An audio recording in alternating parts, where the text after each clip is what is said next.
Hey, what's happening? It's me, Robert Phoenix, and it is what is it today's? We're not quite at Thursday yet, are we? I got my wires confused. It's because of my cats. My cats have harassed me this morning. It was definitely a conscientious effort on their part. It was some kind of like pincer effect military strategy to get me to feed them more than once this morning. And guess what? It worked. It worked. Your persistence. Persistence. Get it? PURR persistence. Your persistence paid off. And I am enjoying a cup of the black brew. The black brew. This is, I'll drink my coffee, a little bourbon coffee. A little coffee in my bourbon in the morning. Get me going. And so I'll start to talk about all the different paradigms and paradoxes and all the paras. Because we live in a para reality.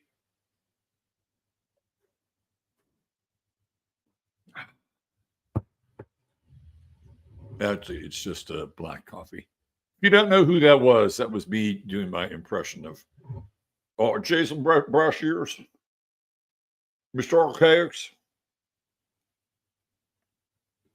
I'm gonna take them. I don't really want to take them on right now. I'm gonna take them on because sometimes you got to teach these people lessons. I'm sure my name will come up once again.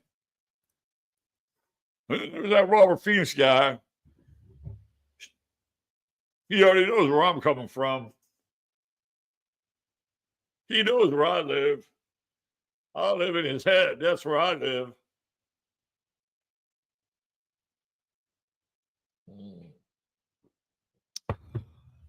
There we go.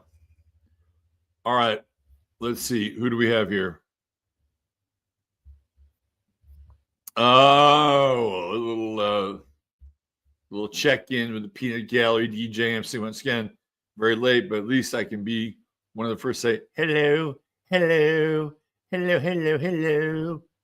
Kabuki Theater's here. What's up, Bo? Misbehaving too. Christina Maria. Christina Maria. California Contrarian. What's happening? Privacy Anti-Scum. I can't say I understand this frog cartoon meme, but I like it. Good morning. What meme are we talking about here? Were we talking about my my thumbnail for the show? I did do a thumbnail for the show, didn't I? Yes, I remember doing that. Let's see, what one was it? What did I do? It is Virgo. Oh yeah, right. I did the crop circle thing. That was kind of cool. I like that. Who wasn't fascinated with crop circles for a minute? Come on. You had to be. Crop circles were a thing. Let's see. There's Janine. Hello, Janine. Bill Smith. What's up, Bill? Oh, we got a birthday. Little Eleanor is 10 years old. Eleanor is a precocious 10-year-old Virgo from McKinney, Texas. And it just happens to be the young lady's birthday. We want to wish her a happy birthday and a great year to come, Eleanor. All right. Let's see. Hello, Haridas99. Night Slight's here. What's up, Night Slight? Moon villain finally caught alive in some time. Hey, gang. Hey, gang. How's everybody doing today? Do, do, do, do, do, do. Tom Jordan's in the house. Hello, Tom. Neil Smith is here, the most interesting man in this county. Brandy Herrera, Liddy Lou again, flying to Miami. Sounds exciting. Liddy Lou Orlando's back, screaming out of the Southwest Virginia section. What was that? District 12 in Pan Am. Let's see. Maya Rose. Hey, Maya. Mary Grether's here. Hello, Mary Grether. Stephen, the pescatarian.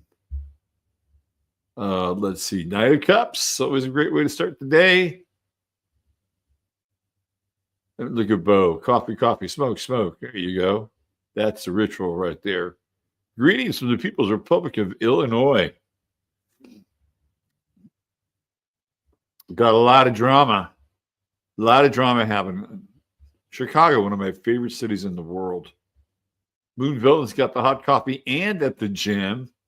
Got the pre-workout and intra-workout. Man, Moon Villain, you are on it. You are on it. Good job. Lisa Ann White's here. What's going on, Lisa? There's Thor at the door. The great Stephen Mercer. He's here. I think is, Len, this was actually some of your Panamanian brew. And it was delicious. I have to say, Lynn sent me some coffee from Panama, and it was delicious. Chill in the air. Are we transitioning to autumn? Feels like it. There she is, the lovely and talented one. Dave Asprey autographs all of her coffee. So when she gets the Danger coffee, she gets the signed Dave Asprey editions of that coffee. Let's see. Oh, you better be careful of the Vietnamese coffee. It's a little on the old sweet side, but it is delicious. Stephanie Hunter. There's Stephanie Hunter. Christine Moses here. Hi, Christine. Nice to see you. Marcus chiming in. What's going on? Brother Mark. Who else is there already feeling these upcoming eclipses? You should be in my body. Elspeth Aaron. Hi, Elspeth. Let's see. Jackie Delario. Cue the Young Rascals. It's a beautiful morning. Our cats, my cats aren't crazy. They were just crazy. My cats just ganged up on me. They did this weird, like, telepathic pincer move on me. I have to watch out for them. And it was Peachy who was leading the charge. Lamb Chop, what's going on? Lois Francis, they hunt in the morning. That's true. They were hunting me. Hi, Dan Evans. David Almarita, also known as Jill Wong. Hi, Jill. Good to see you. Let's see who else. Sally Hiller. Hi, Sally. Ooh, eye surgery tomorrow. Well, Sally, we hope it all works out. And they don't stick a tiny little camera in your eye so that they follow your every step and every whereabouts and see into your thoughts with their little camera that they put in your eye. No, I'm just kidding, Sally. I'm sorry. I have to be a little dark. We wish you nothing but a speedy recovery and that your eye is better than it was before. Let's see. Yeah, persistence. That's exactly right.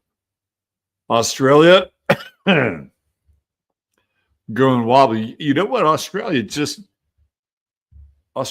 broke with the United States and Israel with the voting for all the cool shit that Israel gets from the UN, meaning no shit at all. Australia's broken ranks. They're now like the only two countries that vote against anything that is against Israel are Israel and the US.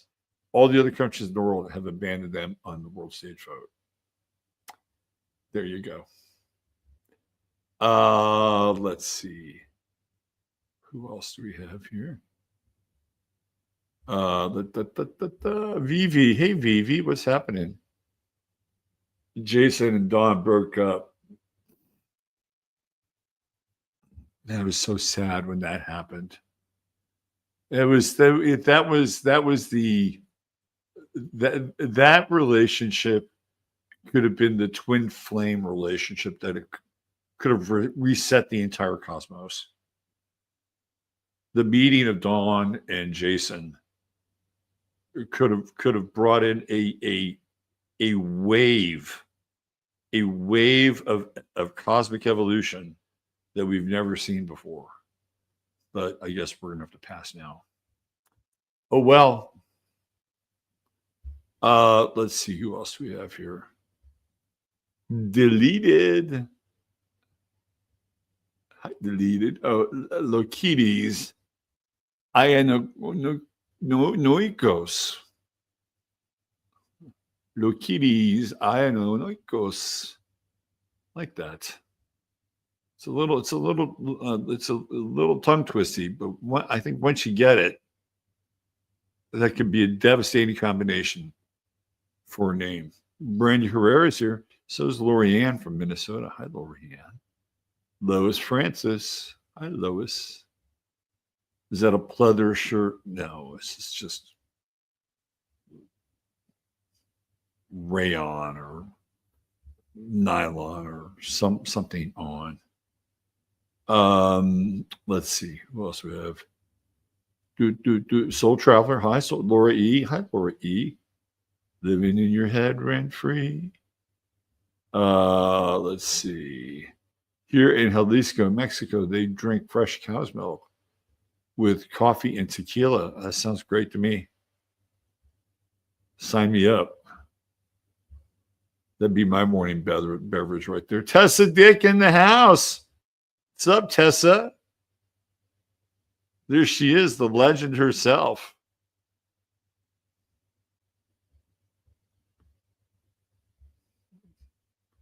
Hope you're saying no. Is it getting cool out there in those mountains around Alpine? Are you starting to get a little cool out there yet, or is it still pretty warm? Tessa is going to outlive every single one of us. Every single one of us. Mexican coffee is the best. I don't know. How many coffees have you really tried? There are coffees from parts of the world that,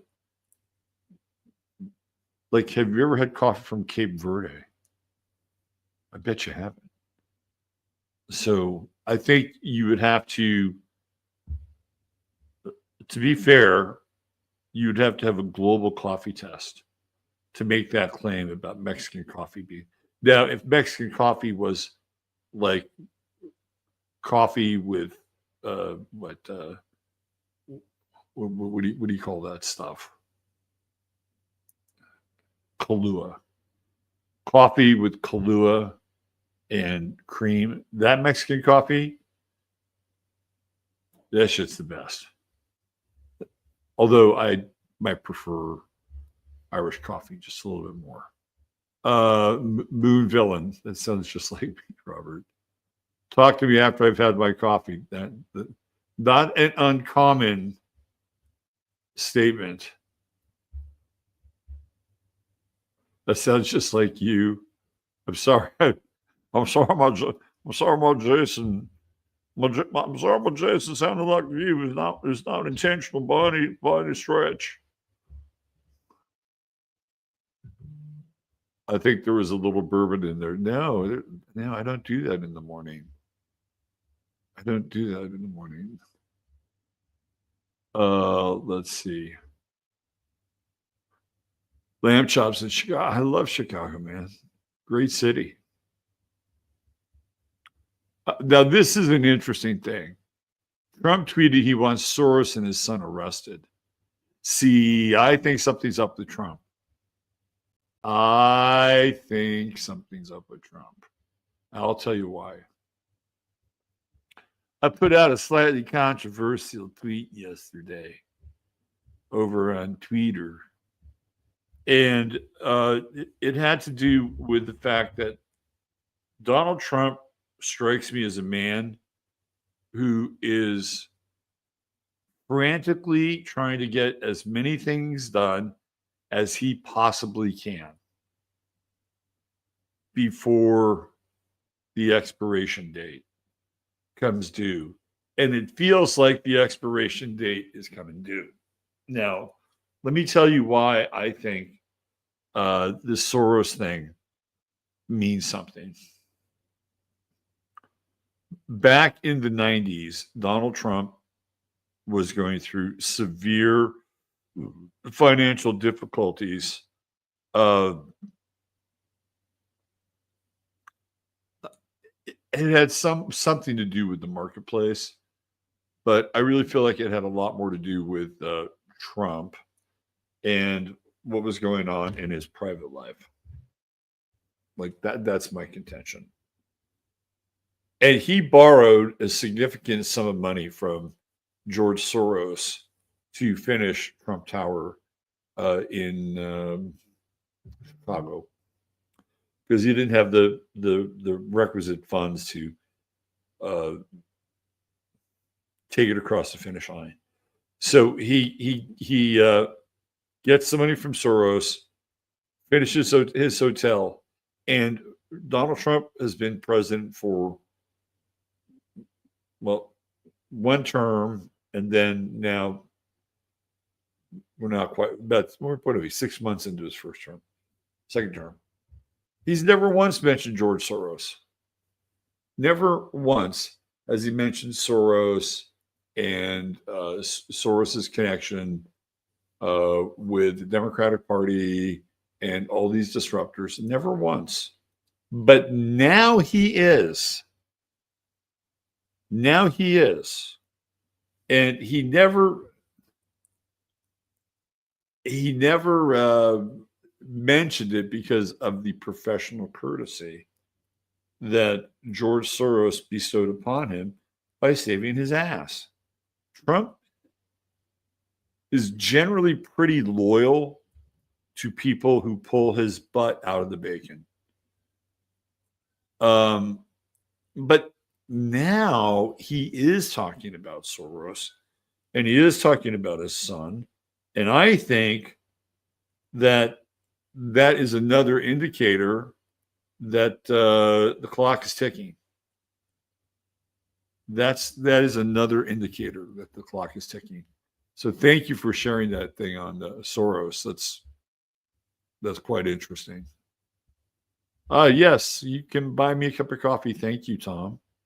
If you find this to be entertaining and educational, you can do that.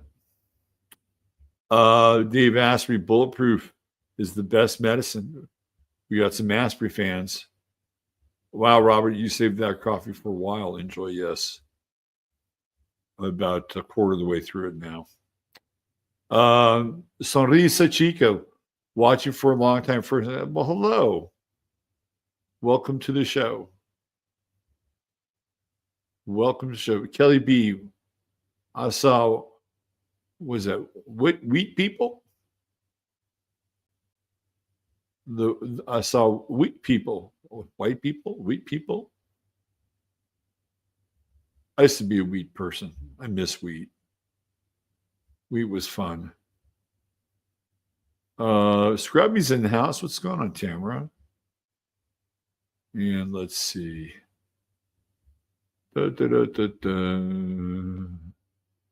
It's before he loses the House and Senate. He might lose more than that. Gucci to goats. I agree, Robert. Good to see you, Jake. No apologies. I love goat milk. Goat milk is good. Just ask Tom. I would like to hear a skip parody with Bruce Shears, Fauci, and 107. I'd have to listen to 107. I can do Tony Fauci. I would have to like brush up a little bit, but Tony Fauci, he was one of my easier ones to do. 107. I'm not even sure I've just seen his shoes. That's it. I've just seen his shoes. My favorite coffee is Cuban. Best coffee, hands down. And I'm from Guatemala. Okay. So we got a little competition. Jamaican and Turkish coffee.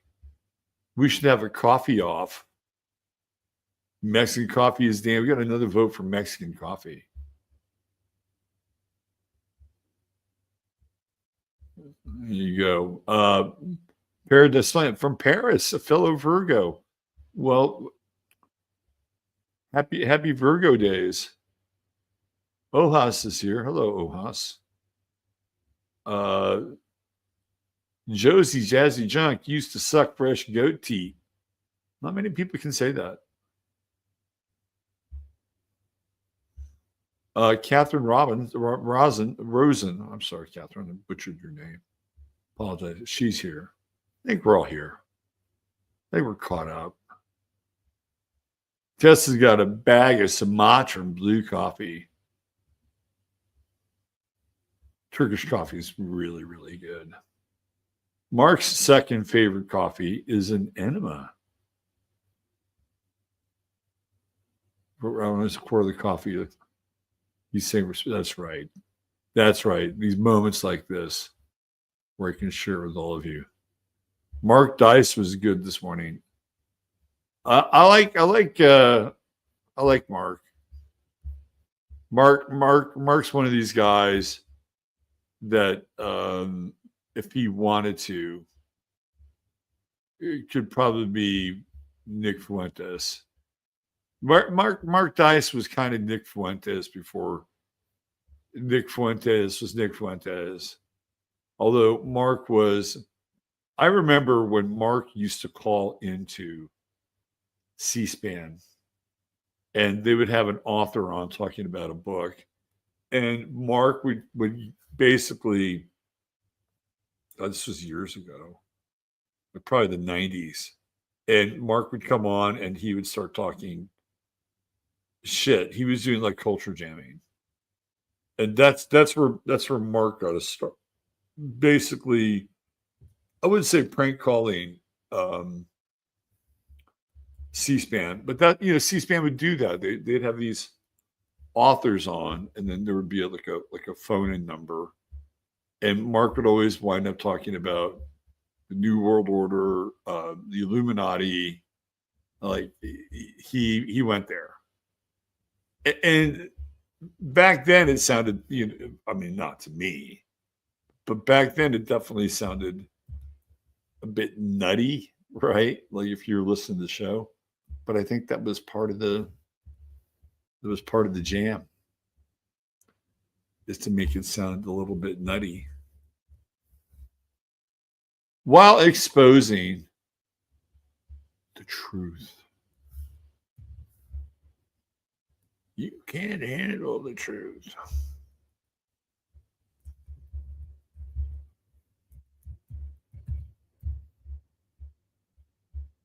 Let's see. I've been I started to do these watching reruns of the Love Connection. When Mercury's retrograde in Leo, I started watching reruns of the Love Connection on YouTube. And I gotta say, the 80s fashions were weird. They like, the dudes were okay for the most part, but the women had this strange kind of combination of like shoulder pads, kind of modern pioneer. I mean, And the hair, like 80s hair. A bit too much of it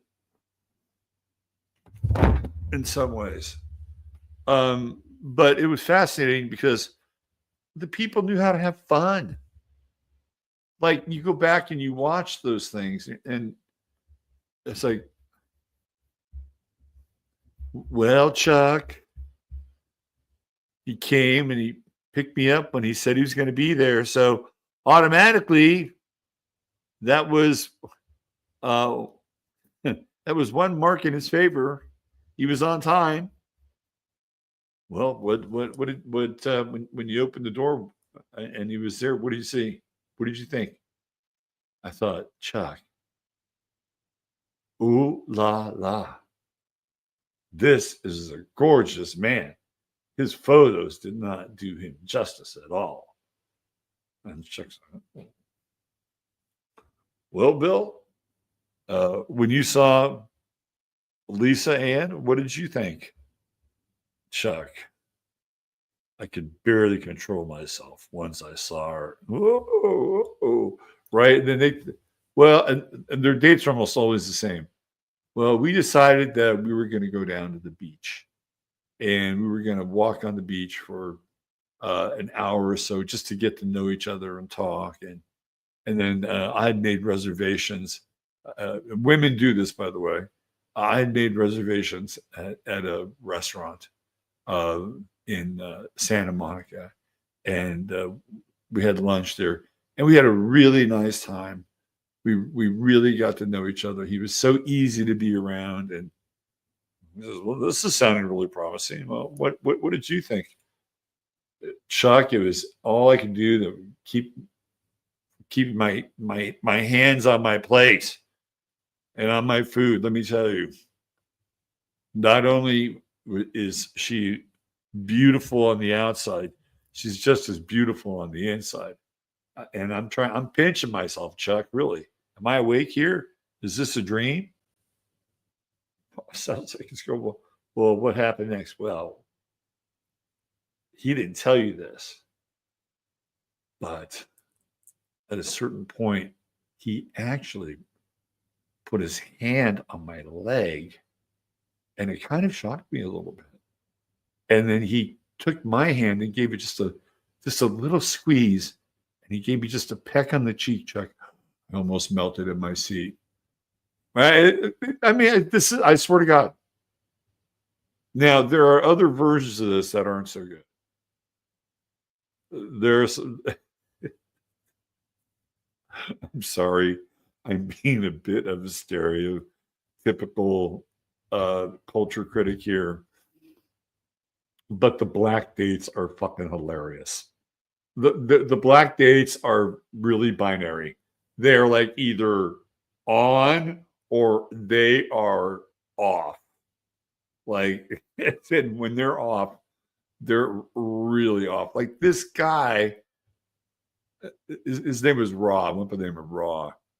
Black dude goes out with this black woman. She's relatively attractive, right? It wasn't too bad. He was a waiter. He seemed like a little gay, but whatever. And they're talking about dinner, and he said, Chuck, she ate as much as a defensive lineman for the Los Angeles Raiders. And like he was really insulting this woman in her eating. And now, granted, you don't have to be black to just insult people. Trust me on that. But those are the dates. They're either like really on, and it's like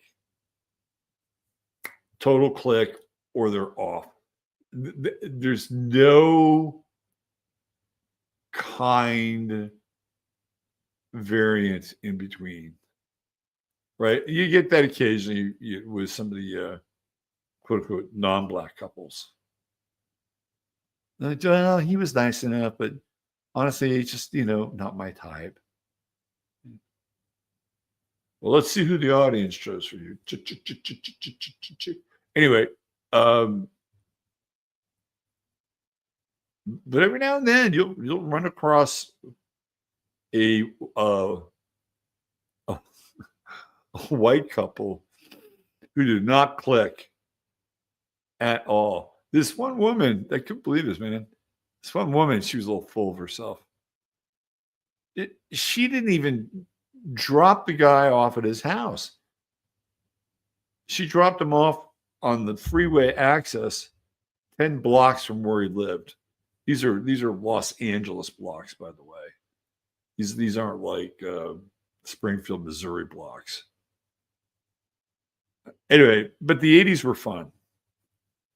They were a good time. And people didn't take themselves as seriously.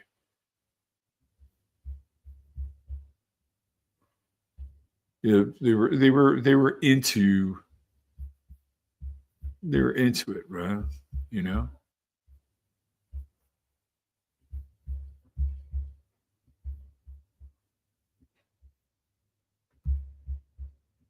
Okay, let's get into the weather. You couldn't even have a show like Love Connection now. There's no way. No way. Because I thought about it. I thought, man, could you redo Love Connection? No. All right, are we black there? Let's see. Stop sharing. Let's see what do we got. It's gonna pop up now. Try it again. Try it one more time, please. Do you know that all the German guys on Hogan's Heroes, like Colonel Plank and General Burkhalter, and all those characters who played the Germans in Hogan's Heroes? Did you know that all those guys who played the Germans were Jews? Like Werner Kemper. There, I think it was like an inside joke. I really do think it was like we're gonna make all of the German high command. They're all going to be played by Jewish actors. That's Hollywood. And the other thing about Hogan's Heroes is that they shot it on a back lot, obviously, in Los Angeles. And there were shows where it was supposed to be like wintertime in Germany. And it's like 85 degrees on the set. And these guys are wearing like bomber jackets and shit like that. Hogan's Heroes was not always an easy show to be a part of. Let's put it that way. Okay, let's get into the weather. I see nothing. I hear nothing.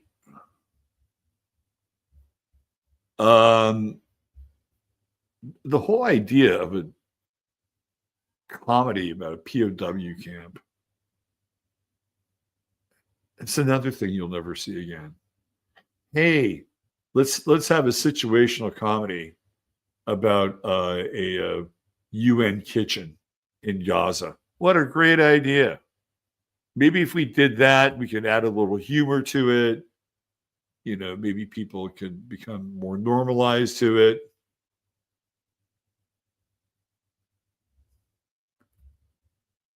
It's completely unmined territory, and probably for a good reason. Okay, here we go. There's the sun. 4 degrees Virgo. Are you cleaning up your life? I've been cleaning up my life. I have.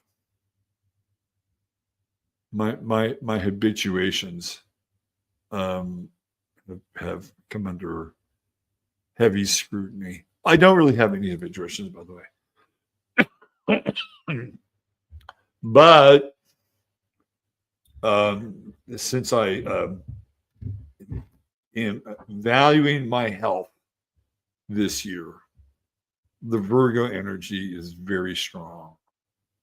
Very 2025, the end of, in 2026, the bulk of. is going to be the restoration of the temple. That's what it's going to be. That's a metaphor, of course.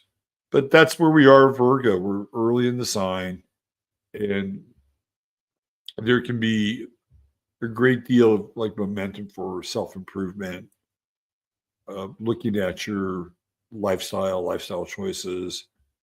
It's a good time to make those. It's a mutable sign. You can make the choices, during the mutable journey around the sun, so to speak.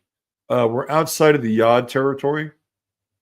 Now we're just Sun Pluto, and by the end of the day, that goes away, and we're still in that Sun Uranus square, which is not all rebellion is good, and not all rebellion is bad, right? There's creative destruction, creative chaos. There's destructive destruction, and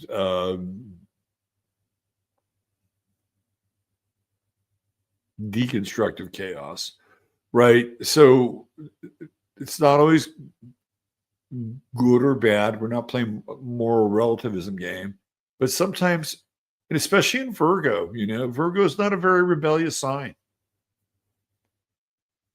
unless you think of Scott Baio as being rebellious. It's not a very rebellious sign. It's actually a fairly conservative sign. Now you get it in square with Uranus, well, it becomes a lot more rebellious, especially around things that matter, like health and the body, and what not only just what we put in it, but what they put in, the things that it's about the things they put in that we put in our bodies. And the Sun Uranus square is not acceptable, right? It's just not acceptable. Whatever passes for health, or the lack thereof, will be kind of out there, spotlit, naked, raw, right? Sun in Virgo, 4th degree, first decan. This is what we're dealing with. And for some people, it really is about making radical changes to your health and lifestyle. And I feel like that's in part what these eclipses are about.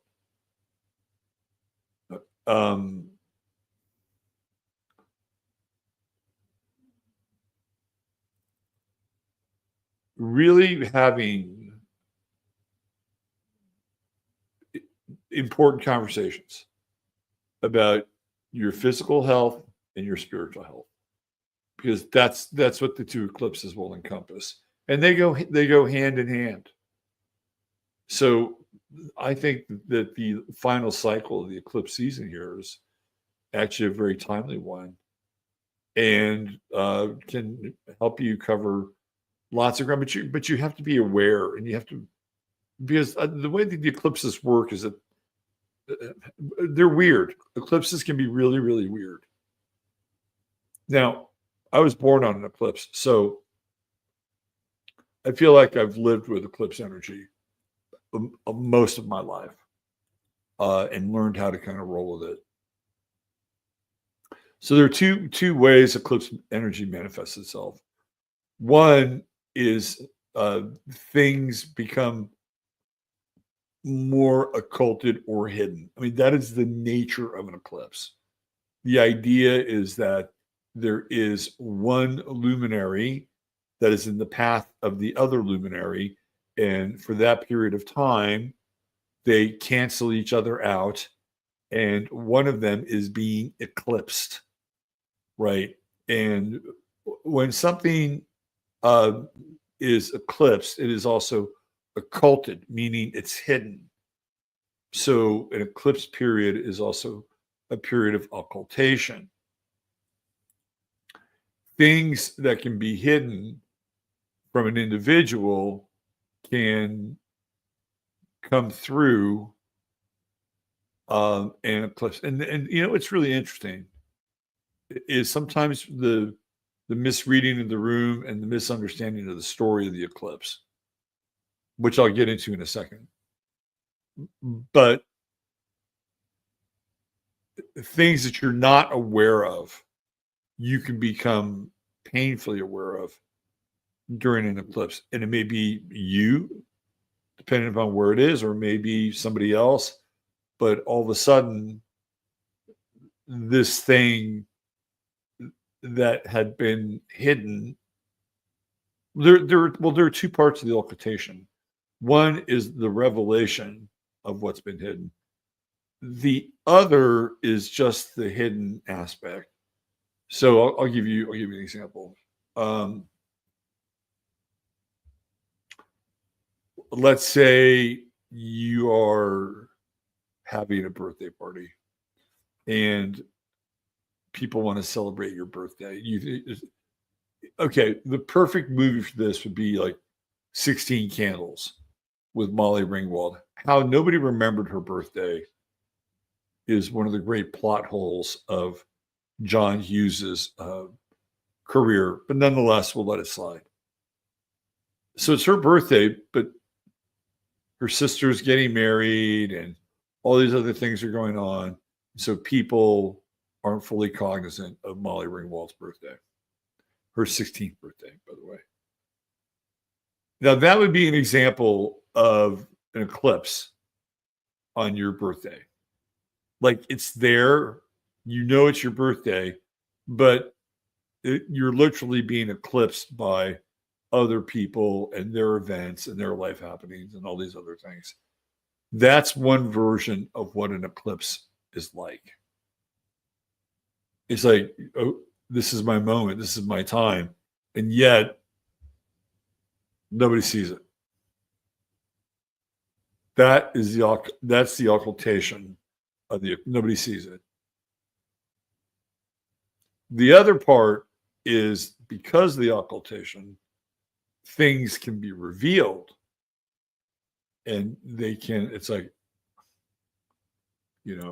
feeling very naked, Adam and Eve in the garden. So it goes either one way or the other, right? Like, it will occult the experience, or it will almost be like a black mirror, and things will emerge through the occultation of the experience, and they're different. So I think this is back in 2016, and my son was there was an eclipse right on his sun that day. I knew this because, well, he's my son and I'm an astrologer, and he was playing baseball. It happened to be Mother's Day.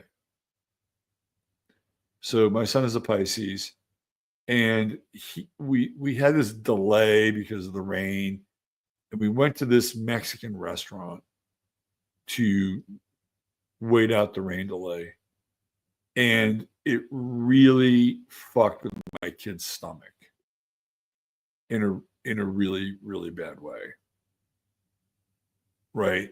Like, South Node at that time was in Virgo because he's a Pisces, and it was the flip of the Pisces Virgo nodes that we have now. And for a long time, my understanding of that day and that event and how I perceived the eclipse was that he, as an individual, shrunk over the sort of final day of this baseball weekend, and he was having a very hard time on a personal level, not jiving with the team. It was really very difficult to watch, and I just felt like this was a byproduct of the eclipse. Right? Turns out that it was really a lot more about the South Node, and that he had eaten something at the restaurant which was making him feel incredibly uncomfortable and not able to feel like he was a part of the team But he never told me this, right? Until maybe about 3 or 4 months ago. So it changed my perception of the eclipse. This is what I'm getting at. And it wasn't the fact that he was being overshadowed by somebody else, which in some ways that's true. There is a little bit of that to the story. It's because that South Node in Virgo, he was having a really hard time just digesting.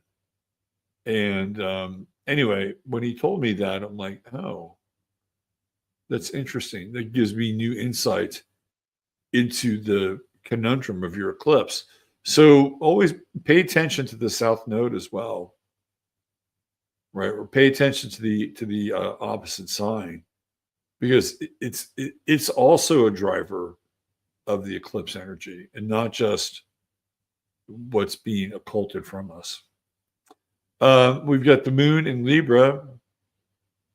That must be why I'm feeling so social today. 23 degrees right here. Nice moon. Nice Libra moon.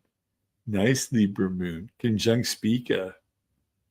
Yes, so you can be extra polite to people today if you want to. This is a magical moon right here, squaring Jupiter. Hey, how about a little generosity? How about a little generosity today? That might go a long ways. A long ways.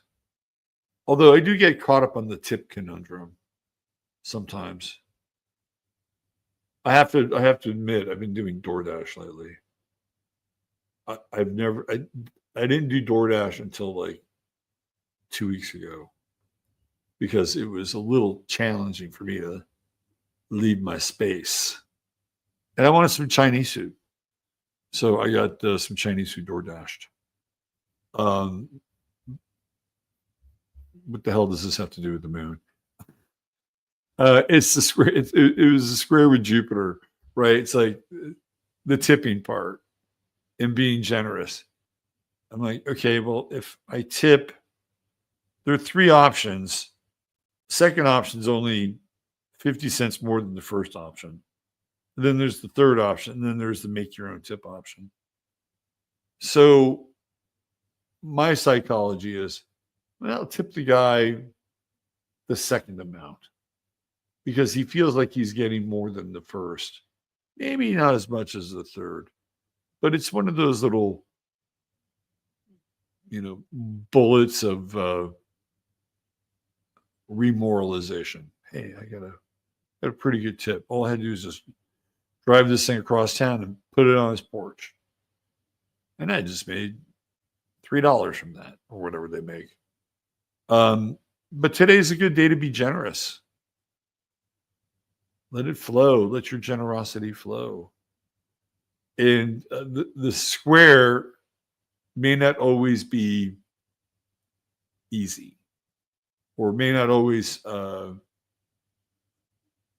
express itself with ease, even though the moon is the ruler of Cancer, where it is squaring Jupiter in the moon sign, right? So we have some lunar action going on here.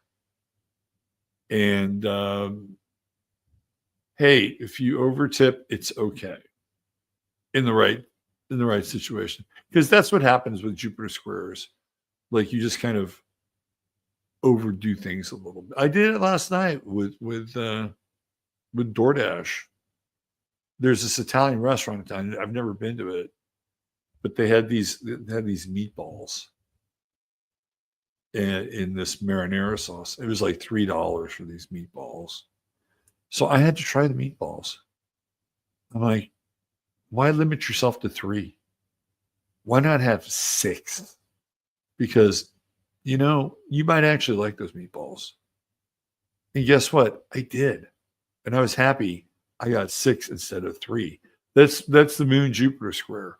Why not have a little bit more? And it's not terrible, right? It's not like I'm eating like a lot of gluten. I'm sure there's probably some gluten in the meatball, but Be generous today. How are people doing with their housing stuff? The housing stuff is getting crazy. Home prices are really dropping. If you are in a buyer's mode and you've got the capital liquidity, shit, this is a huge time. Now, what's interesting is, I've been talking about Jupiter separating from Saturn, which it has now, right? We have a 7-degree separation. And I don't think Trump could fire Jerome Powell, but he fired the number 2 in command at the Fed. Like, I think that was an employee that Trump could put that hook around, pull him off stage left, right? And that's what happened. So what they're trying to do is they're trying to put pressure on Powell, theoretically. It's all theoretical, so that the housing market can move a little bit. I'm hoping now that Jupiter separated from Saturn, that it will. We had that Venus-Jupiter conjunction not long ago. Were there people that bought a house in the last week, 2 weeks? Because if you did, you might have gotten a really good deal. Venus is now in the very romantic sign of Leo. It is still in opposition to Pluto. And again, that is the Widowmaker aspect in astrology. Now, there is a great movie directed by Bob Rafelson, who's one of the, I think, really underrated directors of our time. And the movie is called The Black Widow. It's a very good movie. It's with Deborah Winger and what was her name? She was like the sexiest woman in cinema for a while. She was in, what was that movie? Shit, it'll come to me. And Teresa Russell. Teresa Russell, who I think was married to Nicholas Rogue. Anyway, they're in this movie, and Teresa Russell is literally a Black Widow. It's worth watching. It is a rewatchable, and you might get an extreme amount of pleasure watching this movie with this Venus-Pluto opposition, the Widowmaker. There's your astrological cinematic suggestion for the next couple days. Go find the Black Widow with Deborah Winger. It is highly entertaining, and again, because Bob Rafelson is such a good director, it's shot incredibly well. Mars is in Libra, and guess what happened with Mars in Libra? Travis Kelce and Taylor Swift announced their engagement. I guess he signed a new deal. He had to renegotiate that contract, but they're headed towards unholy matrimony. The reason I bring it up is because Travis Kelce has Mars in Libra. And he's looking around and he's saying to himself, well, what am I going to do? I can't play football forever. I do my podcast with my brother. Yeah, we're already getting paid for that. But if I marry Taylor Swift, I mean, that opens up a whole new world for me. I can go to Nashville. I can learn how to play guitar. I have a great country western name already, Travis Kelce. I could open a bar in Nashville with my brother. Like, it could open up a lot of opportunities for him. So Mars and Libra, which he has, and I could really give two shits about their marriage. But I think it's interesting because we all thought, well, that was just for a season. That was just for Biden season. Well, apparently the contract is a little more binding than that. We also have this Mars Jupiter square coming. That's interesting. Boy, people are ready to throw down. They're ready to throw down. Come Monday, Sunday, I mean, before that, let's go Friday. Friday, Mars gets in that tight square with Jupiter.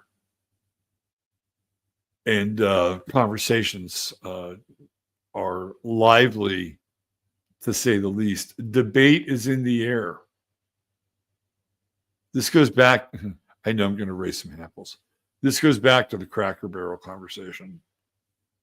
And what it did is the most interesting man in Wisconsin, he and I have been going back and forth a little bit on this Cracker Barrel thing. And my contention is that we just have these different cultural touch points. Because I have no historical relationship with the Cracker Barrel. But I did used to go to this restaurant with my grandfather. Some of you in the Bay Area may remember it. It was called Lyons, Lyons, and it was sort of a bit of a regional chain. And I think they overexpanded, and they wound up ultimately becoming more like Denny's.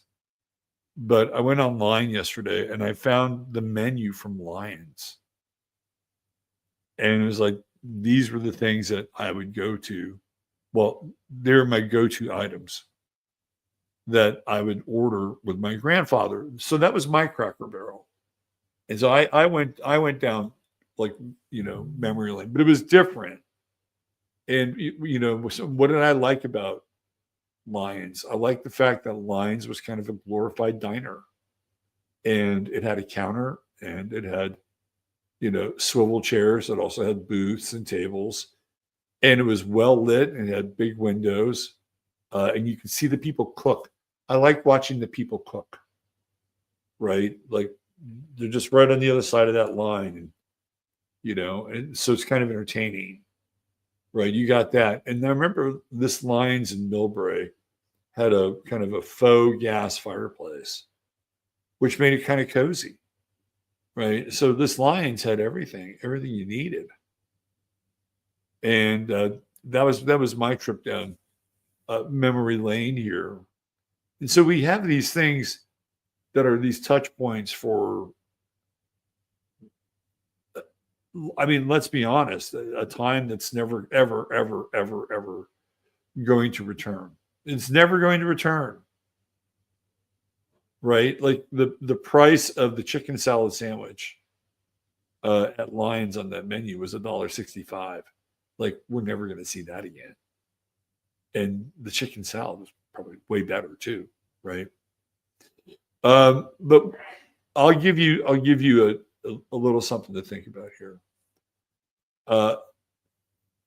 Millennials are really good at like craft stuff. Like the millennials are the maker generation, and they're really good at artisanal, farm to table,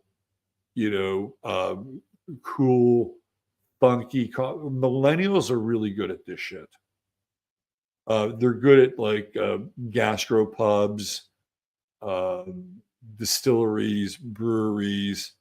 There's something, maybe it's the Pluto and Scorpio that makes them good at the liquid stuff, the dark liquid, the coffees and the bourbons and the wines and all that, right?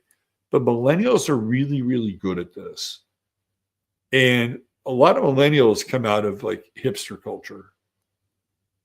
They do. There's this interesting evolution from hipster culture to sort of millennialism and post-millennialism. And this is where I feel like a different side of the millennials can take shape. Because here you have this person who's running, well, is the CEO. She's about maybe 38 years old. CEO Cracker Barrel. A millennial. but she's a corporate millennial. These millennials I'm talking about, like they're when they get into something, they really get into something. Like that's Pluto and Scorpio.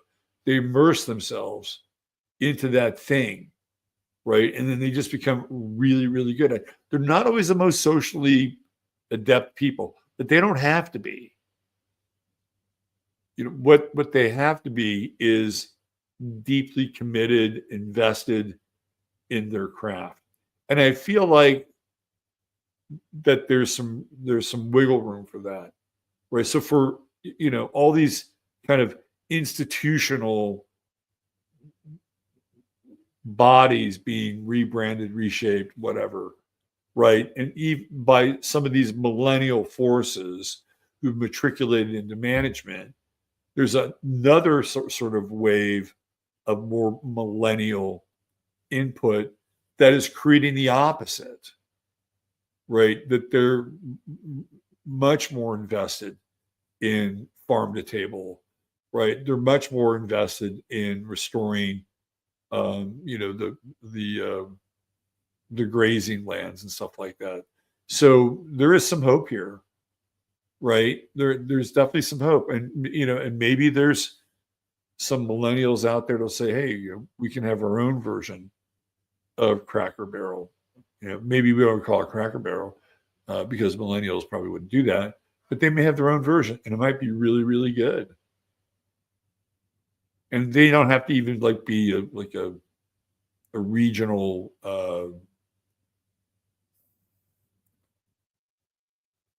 franchise. So let's see where this goes, right? Because usually when something like this happens, there's unusual reactions. And it may not be directly related to the exact same thing, right? Like they may not go back into the Cracker Barrels and change all the signs and bring everything back. Like I don't think that's happening. But I do think that it will shine a spotlight on what is the new Cracker Barrel, right? Like if you were a grandparent, like where would you take your kid now? Your grandkid, and it might actually be, the place run by the millennials down the road. That may be the new Cracker Barrel, and it is completely an anti-corporate, right? So I would say let's leave some space for that, because I do think that that's one of the millennials' great strengths. They're very good at crafting craft. Today is a really good day to meet some new people. We got a Venus sextile to Uranus, trining Neptune, trining Saturn. Yeah, we got a little bit of a push there with the moon. That's okay. Get out of your comfort zone a little bit, meet some new people. You'll be surprised. You'll be surprised at who you meet and how you show up when you meet them. That's the other part of it, isn't it? Let's see. And I think to look, lean into some empathy today. You don't have to be a doormat, but lean into some empathy today. With that Mercury sextile to Venus, doesn't last very long because Mercury sextile to the moon doesn't last very long because, of course, the moon is quick. So take advantage of it. Be generous. Be optimistic. Be open. I'd say that's a really good place to sort of transition out of this. Like for the first 6 to 7 hours of this day, wherever you are, be open. Be open. Cultivate being open, and see where that see where that takes you in conversations. Right, like if you have a typical hi, how are you? Right, hi, how are you? I'm good. How are you? Instead of that, the cultivating the openness would be, hi, how's your morning been? Right, like that's a whole other way of interacting with the person. Oh, my morning. Well, let's get specific about my morning, right? Or, hi, how you doing today? Did you have a good sleep last night? Did you have any interesting dreams? Whoa. As a matter of fact, I did. Right. So this is good energy to be, you're going to be open, you're going to engage, be a little specific, ask a question that isn't just like a single layer. Hi, how are you today? Oh, I'm fine. I'm good. You know, it's hump day. It's hump day. You know that. Yeah, it is hump day. All right. Let's get into our True Hemp Science star of the day. Where's my coffee and bourbon?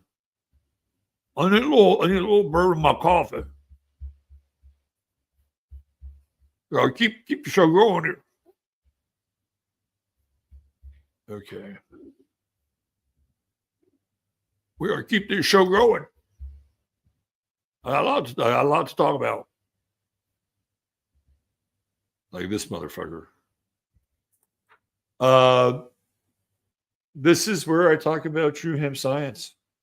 I already had a little True Hemp Science earlier in the show, but for the sake of demonstrating the product, this is a vial of Solara. This is roughly a month's supply, maybe a little bit more than that.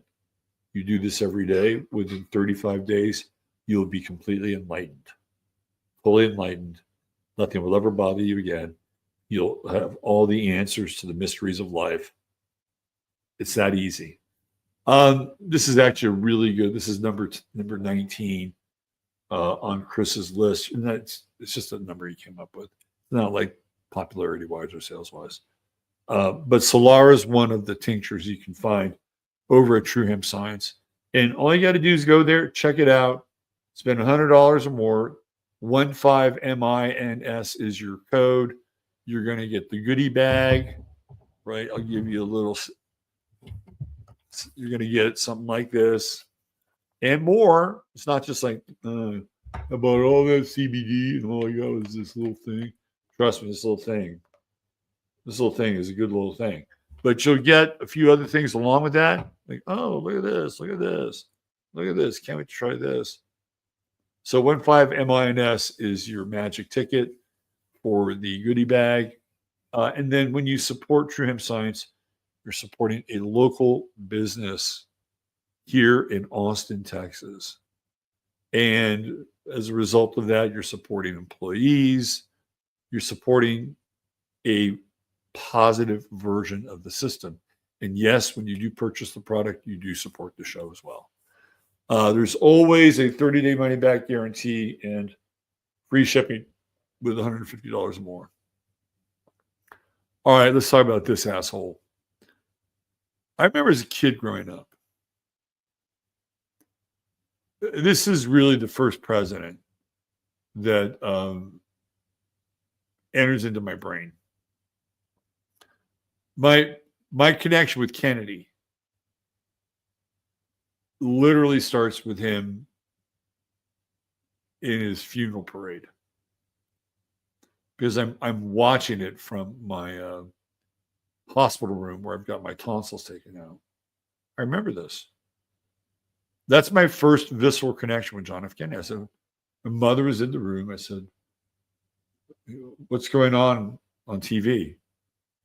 And she said, well, that's the president. And he died and they're burying him. And I'm like, oh, that's interesting. Like, I didn't have a whole lot of backstory on the president. Then this guy starts showing up. And I didn't like him. I didn't like how he looked. I didn't like how he talked.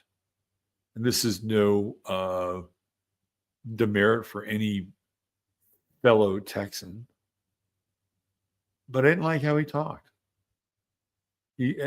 My 5, 6, 7-year-old self thought, this guy's a smug son of a bitch. I don't really like him. I don't trust him.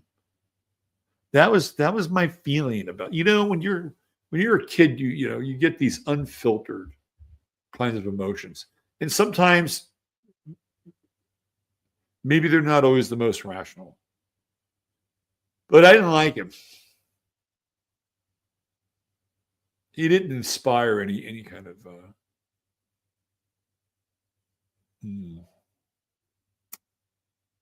confidence, especially because my memory with LBJ is his failure to win the Vietnam War. And when I was a kid, I was a little hawk. I was a hawk, and I couldn't understand why, as a country, we couldn't just go to Vietnam and kick the living fucking shit out of these people. Right? Like, I couldn't understand that. Like, it didn't compute in my brain. I'm like, hold on a second here. We got the strongest army, and this is, remember, like 7-year-old me. We got the strongest army in the world. We did pretty well in World War I. World War II, we're the stars, we're the heroes. We defeat everybody. Korea, kind of a wash. Don't know a lot about it. Could feel like a win, maybe, if I go down that path. We're winners. We're winners in this country. We win wars. And we're losing this fucking war, and this guy's the fucking president. And I'm getting pissed off. I am getting pissed off that this guy is leading a losing cause. Because we don't do that here. We win. One of the worst presidents of all time. You guys know the Great Society, the war on poverty. He changed the American economy forever. Forever. It was like from the grave, Roosevelt was passing him the baton. There you go. It started with me, and now it's your turn. And what's interesting is that Trump has been undoing a lot of the stuff that LBJ started. If you go back and you look at the inception of NPR, it all happens with the Great Society and the war on poverty.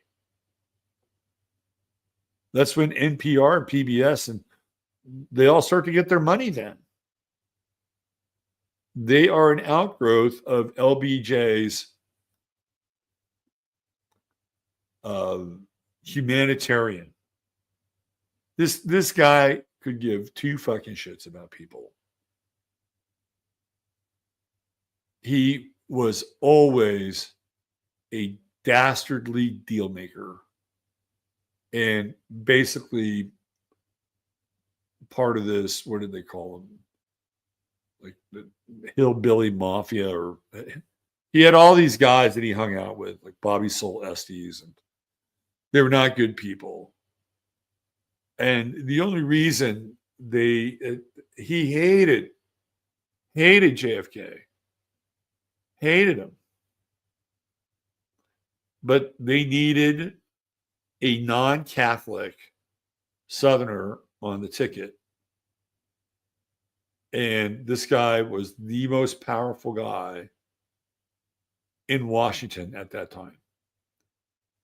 He had an unparalleled ability to cut deals.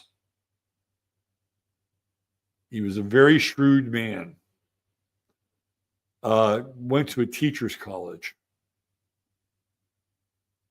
But through the force of his will and his shrewd nature, rose to a level of power in this country that kind of impressive in his own way. I don't like him. I don't like what he did to the country. But I would have to say that I have a slight amount. I wouldn't call it respect, but I have a slight amount of appreciation for people that are Machiavellian and do what they need to do in order to get ahead. And that's what he did, right? He was more than happy to wipe out the competition, if you know what I mean, right? And the Kennedys, they didn't like him. They didn't want him. And I say Kennedys, plural. And I'm going to get into his chart in a second. I'll just give you a little background. There was a point in time before JFK was assassinated, and I do believe he was assassinated. My personal belief. That, and even if he wasn't, it turned out that way anyway. So what the fuck? Like having some knowledge that maybe he's in an underground bunker living in a med bed with Marilyn Monroe, does it somehow discount the fact that the country changed? No, it doesn't. So you could be running around saying,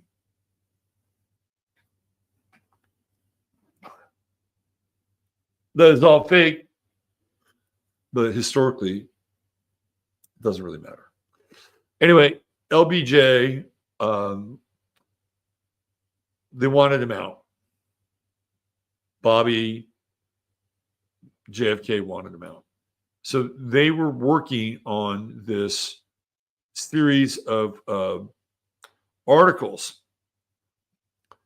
And these are the type of articles, investigative journalism, shit like that were done by people like Tucker Carlson's father. Now, I'm not saying Tucker Carlson's father dug in on LBJ, but it was people like Tucker Carlson. Tucker Carlson's father at one point wrote this major story for Look magazine exposing Joe Alioto, the mayor of San Francisco, as being connected to the mob. And Alioto sued Look magazine, put him out of business. But Tucker Carlson's father never had to go before a judge or answer any. Anyway, it's a different story. But they were going after LBJ. And so a couple of weeks before the assassination, there was a stories either on Look. Back then, there was like Look, Time, and Life. Those were the three big magazines. And if you got a cover on one of those magazines, it was significant. Might have been Life. And there was a story about is it Bobby Soul Estes? I think that's the guy's name. And this sort of hillbilly mafia that LBJ ran with. So they're starting to expose. This is all through the Kennedys. So they're starting to expose LBJ through the press in these stories. Why? Because they want him the fuck out. They hated each other. Remember, JFK is a Gemini. And LBJ is a Virgo. And yeah, they're ruled by Mercury, but their signs are what? They're at odds with each other, right? Hard angle, hard mutable angle. They made the adjustment, the adaptability to be on the same ticket. But other than that, they hated each other. And so they were trying to get him out. They're trying to use the press to run down his character and all these other people around him. And then there was another story that was published after the death of JFK. Right? So they're just mounting this anti-Johnson campaign in the press, they being the Kennedys. And then what happens? I look, I think that most people in their heart of hearts believe that he was involved in the assassination, he being LBJ. And I agree with them. I totally agree with them. He's the one that benefits the most. He gets to move up the ladder. He'll do what he needs to do in order to get it done. And he hated Kennedy. Why? Because Kennedy got more ass than he did. And LBJ, even though, what kind of a dog does he look like? He looks like some kind of, I don't know. not quite a bulldog, something jowly. We've got dog people in the audience. He looks like some kind of a jowly dog. This is not a handsome man, right? This is sort of like, it's a terrible name. They used to call them coon hounds, right? They're like these hunting dogs. You say that, oh yeah, is that like a coon hound? I remember saying that one time. People were like, what? You called it a coon hound? Well, yeah, isn't that what they call these dogs? It was like I was wearing a white fucking sheet. But he's got that, and he's got like a basset face, right? So he has like one of those kind of hunting hound meets the basset hound face. That's how I describe him. Not a good looking man at all, but there is a cosmic balance and justice in all things. But so apparently he had a really big Johnson, right? He had a really big Johnson, and so because he had the big Johnson, he couldn't understand why JFK, whose Kennedy wasn't as big as his Johnson, got all the chicks. He didn't like it.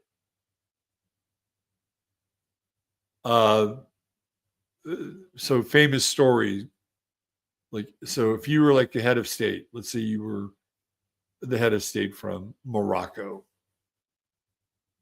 and you're coming to visit the president of the United States at the White House. Wow, the president of Morocco is coming to the White House. The White House has a pool, and he used to swim nude in the pool. And he would time his swims for when the head of state would come over. And he would tell his staff to bring them back to the pool. And he would see him, he'd be in the water, he'd wave. And then he would get out of the water just to show off the fact that he had a really big Johnson. He did, this was his psychological ploy, right? He's like, I've got a bigger dick than you. So everything that we talk about from this point forward, I've got an advantage. I'm in your head. I'm in your head, bro, because you've seen the Johnson. And he's arrogant, really, really arrogant. He's a Leo rising, and he has Jupiter conjunct Regulus on the ascendant in Leo. This is a guy who ultimately feels like he can get away with and do whatever the fuck he wants. Like the inestimable confidence of Jupiter and Leo on the ascendant. I did this show one time called the Leo Code, and it was on a Sunday night show. And I looked at all the presidents over the last 50 years, and they all have a really strong connection and tie to the sign of Leo, all of them, without fail, whether it's the ascendant, whether it's the sun, whether it's a midheaven, whether it's a true node. And here we go. We have Regulus on the ascendant right here in Leo, Jupiter in Leo. And I always felt like this was like if you were a court astrologer and you were looking at, okay, well, who astrologically has the right to rule through Leo? This is what you would look at. You would like this guy right here, Jupiter. And so this is just my take, is that when you go through that Leo portal in the chart, like look at the vice president. Vice President J.D. Vance, son of Leo. Trump, Leo rising. Right? Mars, Leo conjunction, first house. The president before Donald Trump, Barack Obama, Leo. George Bush Jr. What's his rising sign? Leo. Who was before George Bush Jr.? Bill Clinton. What was his sign? Leo. Right? You just go right down the list. And here we go. There's LBJ. So he's just incredibly confident about who he is. Like, and you've got that Jupiter, and Mars is sexuality, right? He's got Mars on his ascendant. And he's got Jupiter there conjuncting Mars. He's got a big Mars. See how that works? And then he's got the sun, new moon, his mother, very important to him. Right? And he's he's a first house person. But he's a shitty president. Well, he's a shitty president if you want an American president. If you want somebody who is a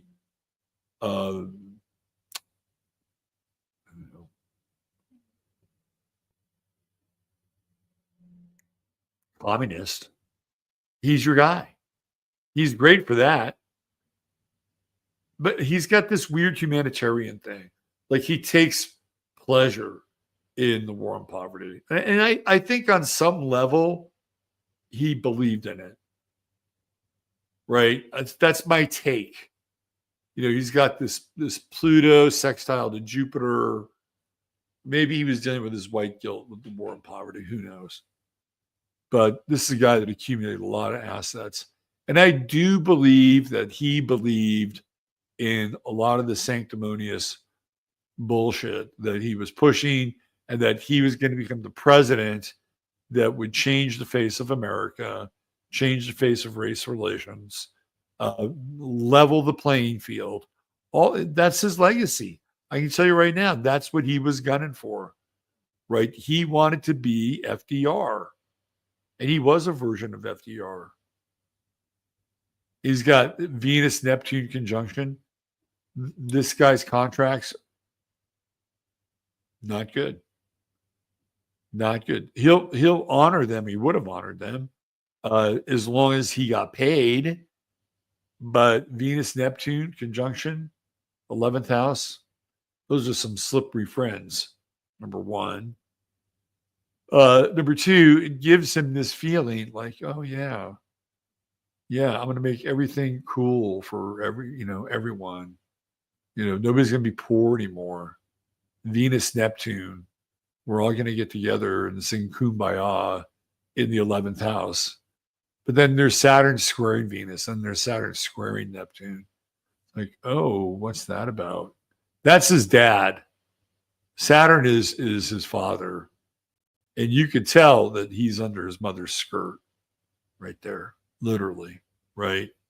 And the father, I would say,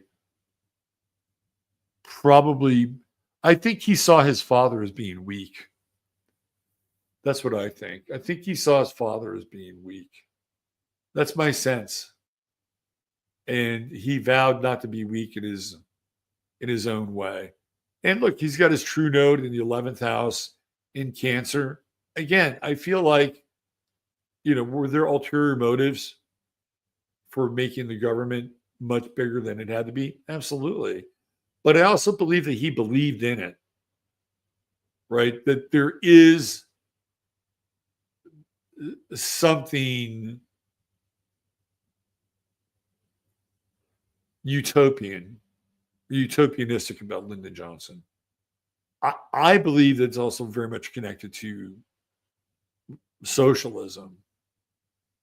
It's like socialist utopianism, because that's his true. Like when he does that, when he declares war on poverty, right? You can see with the true node in the 11th, he's kind of supposed to go there. But did he have to do it that way? I think that's really the question here. And he's rebellious, but he won't show you that he's rebellious. He's got that Saturn-Uranus square. This is the guy that held grudges too. I can tell you that right now. He's a big grudge guy, and he wants to play by his own rules, and he did for the most part. The interesting thing about Johnson is I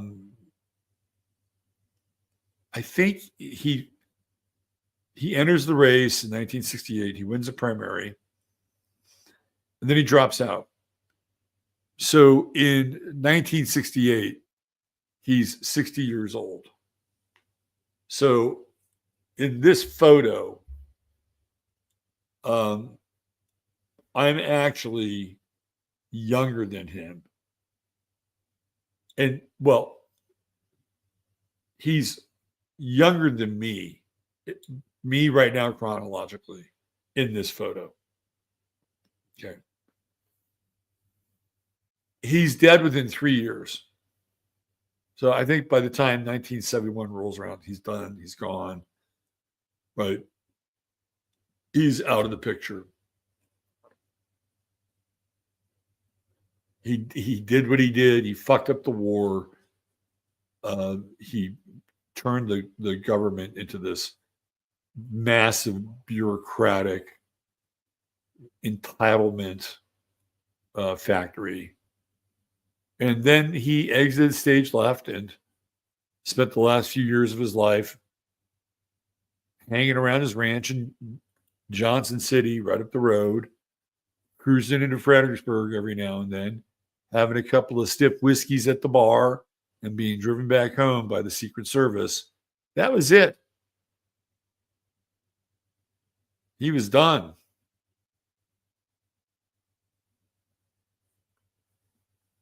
But when LBJ was in his prime, and his prime pre-existed him being vice president. Back in the 50s, like the mid to late 50s, you didn't do a deal in Washington unless it went through LBJ. He was the master, like, deal maker. And he wielded an incredible amount of power. So those were, that's when he's like really occupying his first house. Like if you go back to that period, like when Pluto goes into Virgo, so we got this is around 1950, 56. Pluto's in Leo right here, right? This guy's getting ready. Right, Pluto goes into Virgo, 1957, late 57. What's it doing? It's hitting his Mars, Sun, Moon. It's like, this is very early on. And by the time 1968 rolls around, Pluto's in his, down here. It's like in his second house. But he's already gone through the fire and the intensity of Pluto. But like, this is a really interesting conjunction, right? This is right around the time of JFK's death. Because I have Pluto at 7 Scorpio. And JFK died, 63? And you include the retrogrades. So it's right through here, right? That whole Pluto and Virgo period, right? Hitting his sun, hitting his moon, and power, and sacrifice, and darkness, an evil wind blew into the house of Johnson. You can see it. It's right here. Right? It's all here. And he literally reshapes the country, reshapes the economy, reshapes how people live. Right? Because he has the power to do it. It's that Pluto transit. It's going to make it better for everybody. Okay. That's it. We're out of here. Thanks for being here. I hope you appreciated today's show. Enjoyed it, found it entertaining. At the very least, if you did, hit the like on the screen, subscribe. Friday, William Ramsey will be talking about his latest book on the movie, The Manchurian Candidate. So that should be a great show. That's coming on this Friday. All right. That'll do it. Thanks for being here. Thanks for all your support. Hit the like button. Thumbs it up. Leave a comment. You know what to do. Take care of yourselves. Treat each other well. God bless. Love you all. Robert Phoenix signing off for now.